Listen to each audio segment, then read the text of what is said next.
Saludándole en el amor del Señor, deseando rica y abundantes bendiciones del cielo hacia sus vidas. Ha llegado la hora de compartir el devocional, el pancito diario de vida que tanto bien hace a nuestras almas. Iniciaremos una sección, o más bien dicho, retomaremos una sección que al menos por los devocionales siguientes, al menos por esta semana, con la ayuda del Señor, es respondiendo por Biblia. Respondiendo por Biblia. Esto es bien complementario al ¿sabías qué? En el ¿sabías qué? Se presentan ciertos aspectos bíblicos o de doctrina que a veces no están muy claros, a veces se han mitificados, que son netamente mitos o suposiciones cristianas muchas veces, y el ¿sabías qué? Puede abarcar indistintamente algunas temáticas. Sin embargo, el respondiendo por Biblia en esta sección, vamos aclarando panorámicas bíblicas, dudas bíblicas, situaciones bíblicas, a fin de que podamos tener mayor contundencia a la hora o de predicar o de entender la Biblia, de estudiarla, de exponerla, de enseñarla. Y quiero partir prácticamente por lo más básico, respondiendo por Biblia. ¿Qué dice la Biblia? ¿Qué dice la Biblia respecto del hombre? ¿Qué dice la Biblia respecto del hombre? Obviamente yo quiero que por favor usted entienda el lenguaje. Cuando se habla de hombre en Biblia, en términos generales, se está refiriendo a la humanidad toda. Está hablando genéricamente. Hombre involucra mujer, niño, niña, anciano, al ser humano. ¿Qué dice la Biblia respecto del ser humano? ¿Habrá alguna posibilidad que la Biblia conceda alguna más mínima perspectiva de evolución en el ser humano? ¿Será que la ciencia en parte tendrá razón de que el ser humano partió como un ser muy primitivo y evolucionó hacia lo que supuestamente hoy somos seres, comillas, muy evolucionados, sabios, inteligentes? ¿Por qué dije comillas? Porque si usted me apura un poquito, el ser humano hoy por hoy es cuando más se ha idiotizado. Es cuando el ser humano más se ha depravado. Y no en vano el Señor Jesucristo pone la condición humana deplorable solo comparable como en los días de Noé previo a su venida. Ya de ahí creo yo que usted está entendiendo que la Biblia lo primero que va a refutar es una evolución.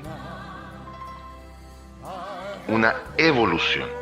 Entonces hoy quiero que meditemos respecto de la creación del hombre.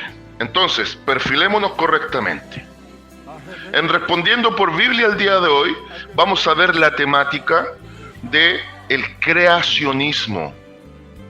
Lo correcto en Biblia es el creacionismo. Creacionismo. Por ahí, en ciertos círculos pseudo-filosóficos o pseudo-intelectuales, siempre ha estado en boga una discusión que la ponen como un aspecto simbólico para ver realmente este punto de creación o evolución. Y dicen, ¿qué fue primero, el huevo o la gallina? Y puede parecer hasta cómico, puede parecer simpática la expresión, puede parecer tan elemental, pero sabe que tras eso se ponen los dos grandes extremos creacionismo y evolucionismo. Creación y evolución. Si usted me dice, pastor, primero fue el huevo, yo le voy a decir, usted es evolucionista. ¿Por qué?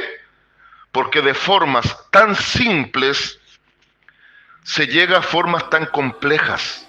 Es decir, de algo tan elemental como un huevo, desde ese huevo surge todo, o toda una formación, una estructura, una morfología, hasta llegar a ser una gallina. Eso ya sería un pensamiento evolucionista. En su contraparte, usted me dice, pastor, contundentemente primero fue la gallina y después vino el huevo. Yo le voy a decir, conforme a Biblia, usted tiene toda la razón. Conforme a Biblia, ahí está el punto del creacionismo. Dios no creó,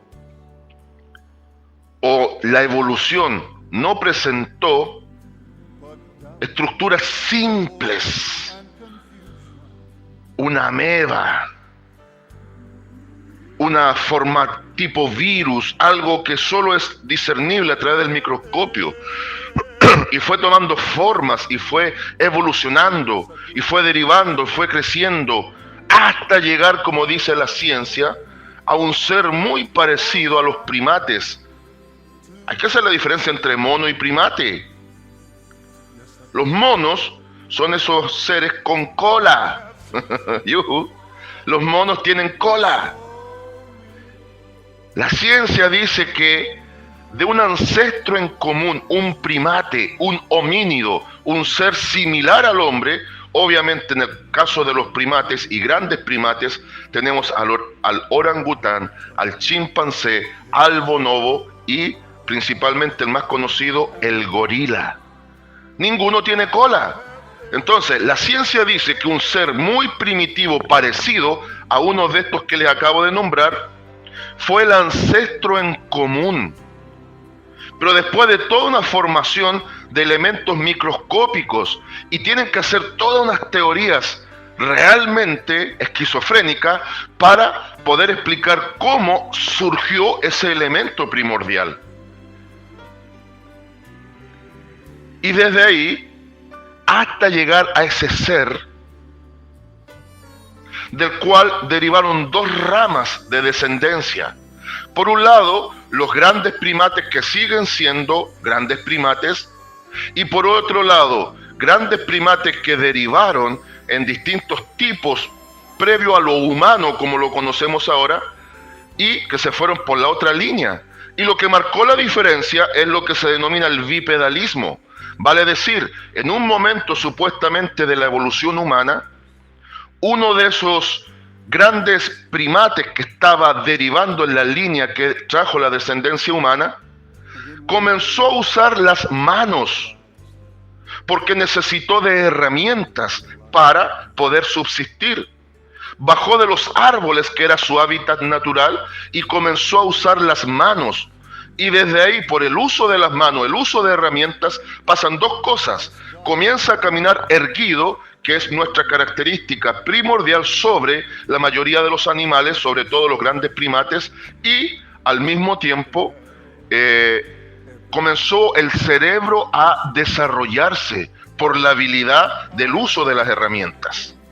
Ahora, la ciencia dice que el ser humano con estos grandes primates comparte al menos con algunos desde el 95% al 98% del código genético.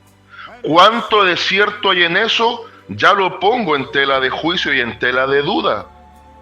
Ahora, sin embargo, aunque así fuese, no significa que tienen un 100% de compatibilidad. Por lo tanto, por mucho que se parezcan en algunos aspectos, son solo animales, los cuales merecen respeto y cuidado, por supuesto. No estoy en contra de la funcionalidad que tuvo el hombre en un inicio. Dios, cuando creó al hombre, lo creó con la función de ser un mayordomo y tenía que preservar toda la creación que Dios le encomendaba, incluyendo el cuidado de los animales. Es lo que estoy totalmente en contra, que en estos tiempos tan depravados, a veces la vida de un animal, pongo el ejemplo, a veces la vida de un perro vale más que la vida de un ser humano. Estoy en contra de la idolatría hacia los animales. Estoy en contra de darle forma humana prácticamente a los animales, dándoles comidas especiales, llevándolo a hoteles de pareja a los perros, teniéndole todas las grandes comodidades que se les niegan a niños que mueren de hambre en la calle, y también la insana costumbre de vestir a los animales como que fueran humanos.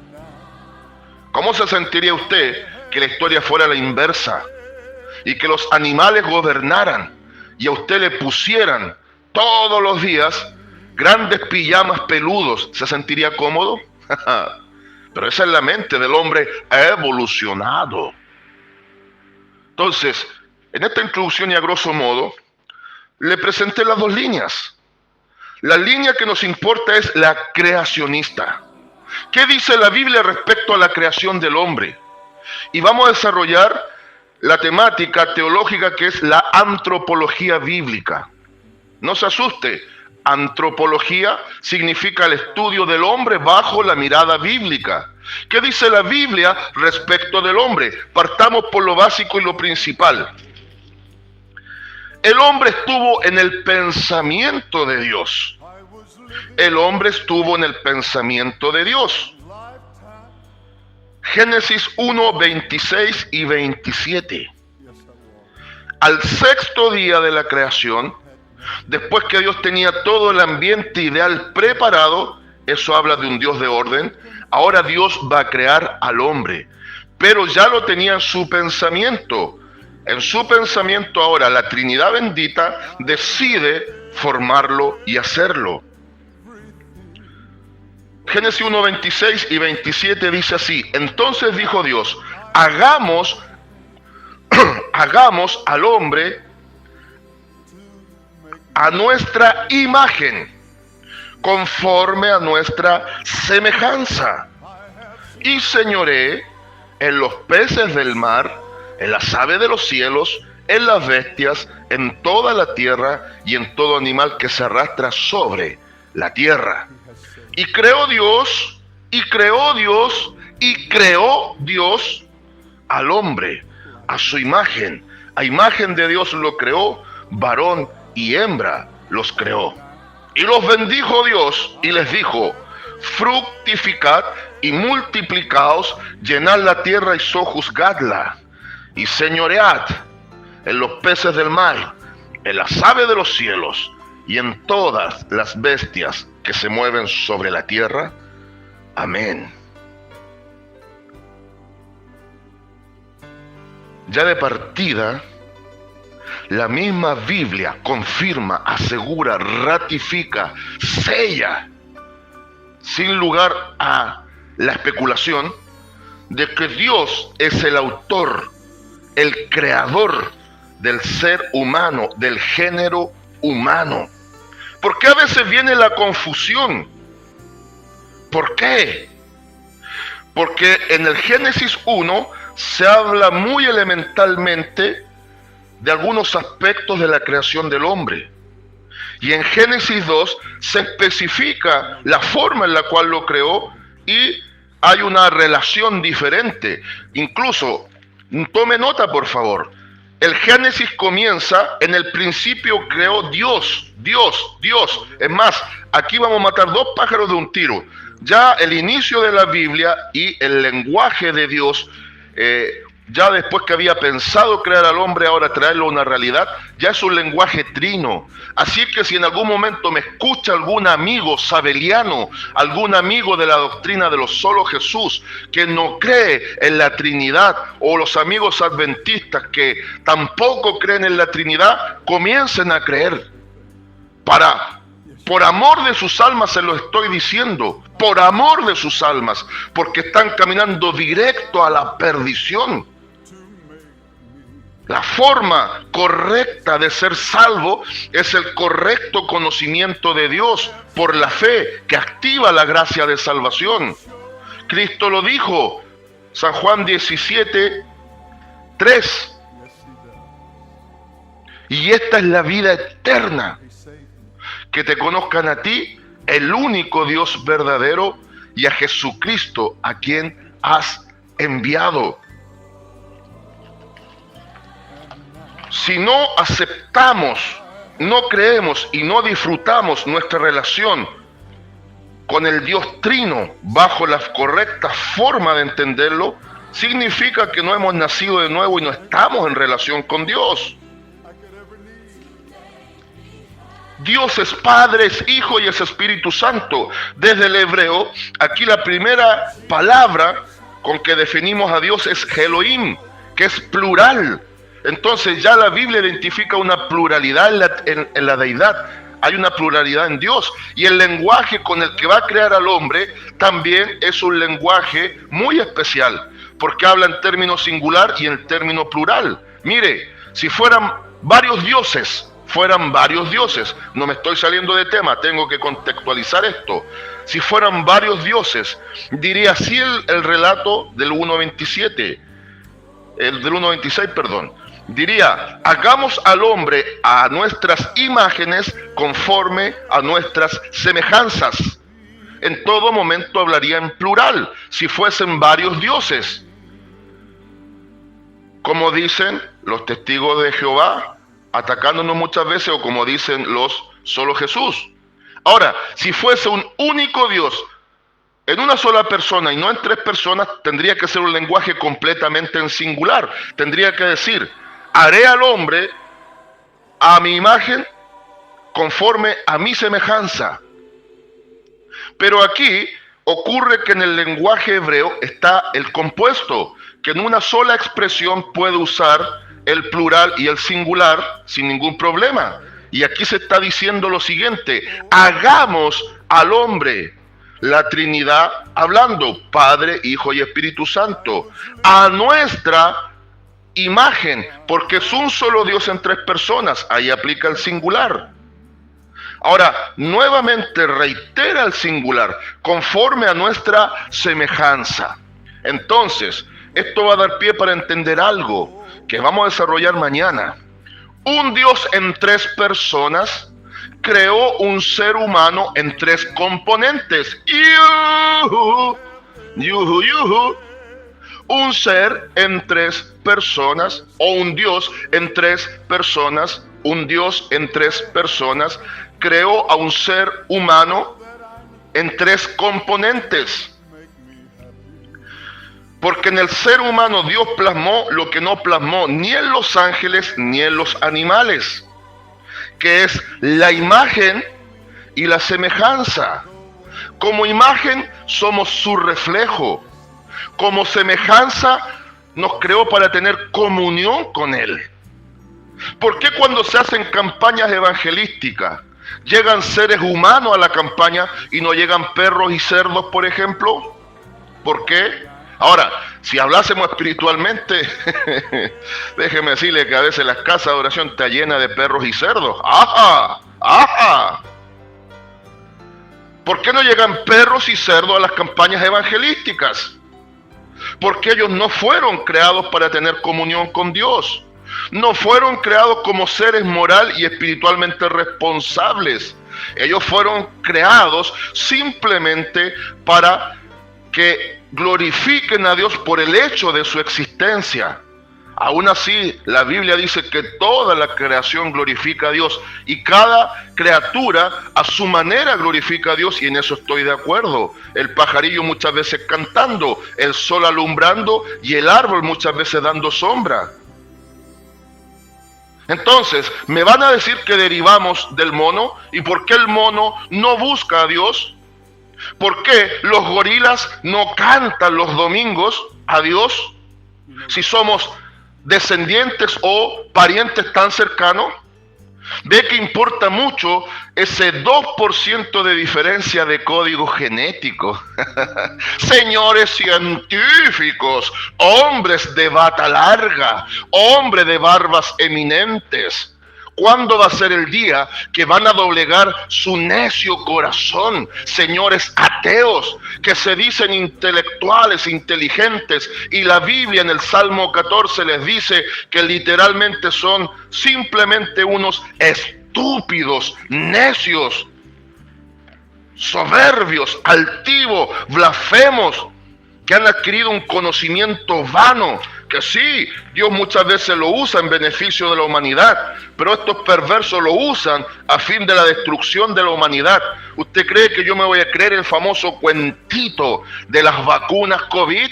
Desde siempre he sabido que detrás de eso hay grandes trampas, pero sobre los hijos de Dios está la cobertura de Dios. Aleluya. Ahora, el problema surge que también hay, comillas, teólogos, sobre todo estos teólogos de cuarta que salen en redes sociales, youtubers que se dicen ser cristianos y solamente le importa monetizar a través de las redes, y algunos que son simples neófitos que dicen saber y no saben nada, que piensan que el relato de Génesis 1 al relato de Génesis 2 son diferentes, y llegan a pensar que la primera creación humana de la que habla Génesis 1 es la famosa creación preadánica. Claro que hubo una creación preadánica, porque Dios creó las cosas antes para preparar el ambiente ideal para que Adán estuviese en el huerto, que era un lugar especial, era el cuarto, la habitación especial dentro de la gran casa que Dios preparó para que su hijo naciera, en base a la creación que haría sobre él, y que de ahí su hijo y su hija, que iba a ser su esposa, se desarrollaran en el ambiente ideal. Pero usted y yo sabemos la historia. Apareció el maligno y en el preconocimiento de Dios, Dios ya sabía que iba a quedar literalmente un desastre, y para eso iba a venir el Hijo de Dios haciéndose hombre para salvarnos. El tema es que Génesis capítulo 2 también nos da otra referencia. Allá Dios, Elohim, ahora acá en el contexto de Génesis 2, y hágalo usted en casita, haga el ejercicio. Ahora se presenta como Jehová Elohim. Y ese Jehová, usted lo encuentra que es la autodenominación de Dios. Él se presenta a su pueblo a través de Moisés como yo soy el que soy. Éxodo 3:14. Entonces, esa expresión del nombre de Jehová por excelencia significa que Dios se está relacionando con su creación, principalmente con el hombre. Entonces, como Dios creó al hombre y lo pensó para que el hombre fuese un reflejo de él y que tuviese comunión con él, ahora ya no es solamente Dios el creador de todo, ahora es Dios que creó todo, pero que inclina su amor de una manera muy especial hacia la máxima creación terrenal que es el hombre. Y Génesis 2, en los relatos creacionistas del hombre, es una amplificación con mayor detalle de lo que dice Génesis 1 respecto del hombre creado. ¿Por qué hago esta separación? Porque de ahí surge el error de muchos y la confusión de otros. Entonces hubo otros tipos humanos antes que Adán. ¿Sabe cuál es el problema? ¿Acaso Dios tiene que estar igual que los estúpidos científicos a través del método científico en base al acierto y al error para que algo salga medianamente bien? Así como las vacunas del COVID, que tuvieron que matar a muchos para aparentemente sacar una buena vacuna. Dios no experimenta el laboratorio con ratas de laboratorio, por favor. Ni usted ni yo somos ratas de laboratorio delante de Dios. Por lo tanto, Dios creó perfectamente bien al hombre de una sola vez. Punto. Y si hay algún tipo de creación preadánica, no tiene que ver con creación humana, tiene que ver con tiempos creacionales para facultar todo el tiempo ideal para el surgimiento del hombre en base a su propia creación, porque a Dios le plació crearlo. Ahora, ¿será que en el tiempo preadánico sí existieron los dinosaurios? Probablemente. ¿O será que en el libro de Job habla de que probablemente interactuaron los dinosaurios con los seres humanos? Probablemente. Quizás también sea alguna temática en algún momento para un respondiendo por Biblia. ¿Por qué no? Pero acá dice ahora Génesis 2:7. Génesis 2:7. Entonces Jehová Dios, note por favor lo que le decía, ya no es solamente Elohim, no es solamente Dios creando, ahora es Dios creando y relacionándose. Jehová Elohim. Entonces Jehová Dios formó, creó, formó. Es decir, Dios forma a partir de elementos propios de la tierra. Por eso el nombre del primer hombre sí lo puso Dios, Adán. Originalmente en hebreo Adán, para nosotros Adán, que significa varias cosas. Rojo, por la carne y la sangre. De ahí viene también el concepto Edom, que quedó para Esaú, aquel que vendió su primogenitura por un potaje rojo de lentejas. Edom, Adán. Y al mismo tiempo que Adán surgió desde la misma tierra, Dios lo formó con los elementos de la tierra. Y aquí sí la ciencia no puede negarlo porque lo ha dicho. La mayoría de los elementos minerales que tiene la tierra son los elementos minerales que están en el ser humano. Por eso la tradición, incluso en nuestro país, de nuestros ancestros, dicen que en los entierros habían ciertos lugares donde habían o encontraban ollas con oro. La cultura mapuche es muy, de mucha leyenda, porque veían destellos de luz donde había sido sepultada cierta persona. El tema es que en nuestro cuerpo también tenemos fósforo, y cada tanto sobre la tumba de alguien pueden encenderse partículas de fósforo, y eso está comprobadísimo. Por lo tanto, desde la tierra Dios formó al hombre, y eso no es simbólico, eso es literal. Por lo tanto, aquí que está diciendo, Jehová Dios formó al hombre del polvo de la tierra y sopló en su nariz aliento de vida, y fue el hombre un ser viviente. ¿Por qué fue un ser viviente? Porque lo que hoy vive, mañana puede morir. Vale decir, ya desde la creación, Dios anticipadamente sabía que el hombre le iba a fallar. Pastor, ¿por qué lo creó? Por el puro afecto de su amor. Es como que yo le preguntara, hermano, ¿por qué Dios lo salvó? Y usted me va a responder, por el puro afecto de su voluntad de amor. ¿Por qué creó al hombre? Por el puro afecto de su voluntad de amor para crearlo. Entonces el hombre fue creado, no fue una evolución. El hombre fue tomado desde la misma tierra para que ahora gobernase la tierra, pero el hombre se transformó en un depredador de la tierra. ¿Ah?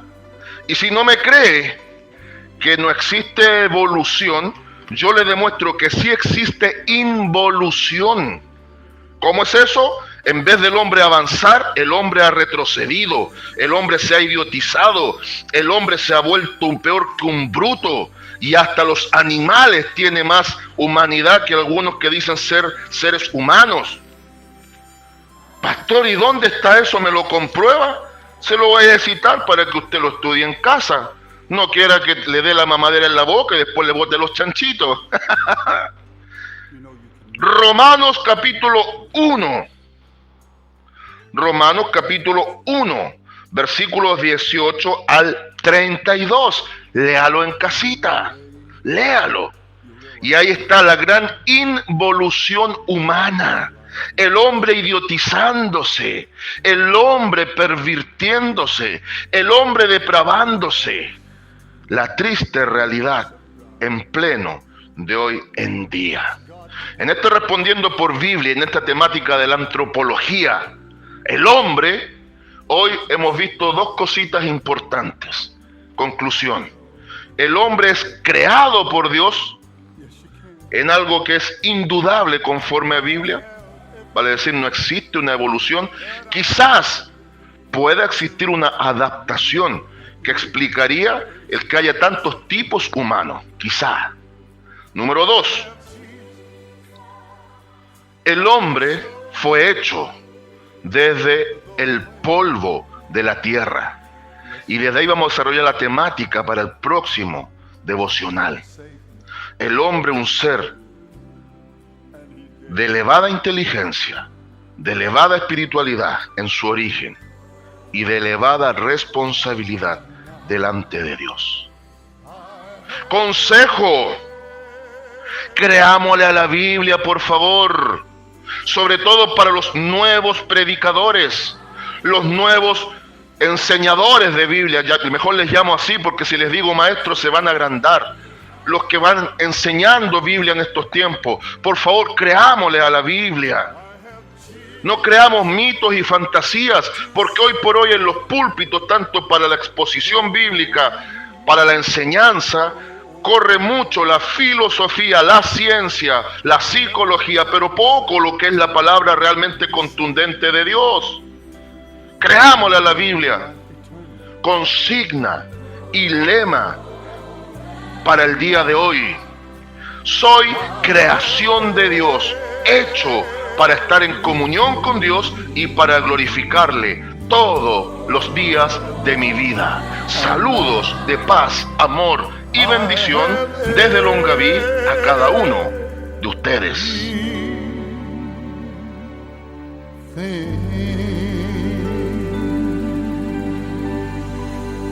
Voy a